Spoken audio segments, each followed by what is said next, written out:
Welcome back to Primetime Local News. Bucky and Josh in with you today to talk sports, and we might as well skip the local stuff for a moment because everyone's talking about the Super Bowl. From what I could gather, because I was out what did you think, like, honestly? Honestly, I had more fun chatting with my friends than I did watching the game. When I was out and about working a little bit yesterday, I actually didn't notice a lot of people out on the road, so obviously lots of people watched the game. But I don't think anyone thought it was a classic. No, it wasn't a classic. Patriots win again. A boring game. When you're sitting through the first two quarters and you can't wait for the halftime show, that means it's a pretty bad game. When one of your records in the game is the longest punt in Super Bowl history, not a good game. But again, the Patriots found a way to win. Bill Belichick, a genius. The Rams were a team that came into that game averaging close to 30 points every game, and they shut them down. And Goff didn't have an answer to the pressure that did come his way, the pressure that didn't come his way, and they shut down the running game. And their running game is the reason why the Rams got to the Super Bowl. So give credit to the Patriots. They found another way to win. They won boring. Who cares? It's a record. 6 Super Bowls for Tom Brady. What can you say about him?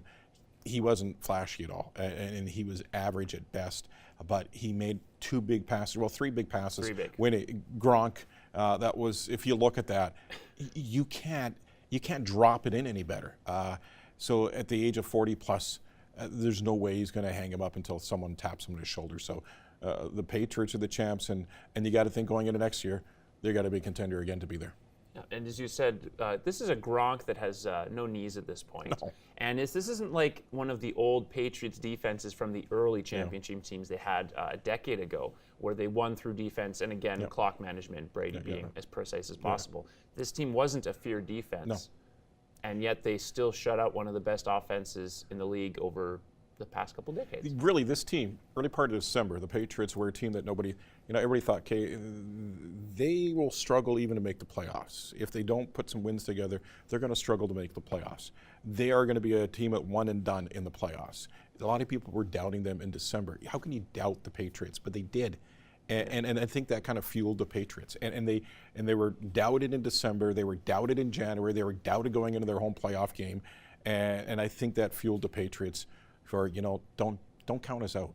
We have Tom Brady, we have Bill Belichick, likely the greatest quarterback in NFL. He will be the greatest quarterback in NFL history, and probably one of the greatest coaches in NFL history too. When you have those two guys running the team, you'll be pretty good. Yeah, you'll be pretty good. 6 Super Bowls in 9 Super Bowl appearances. That's quite impressive. Halftime show,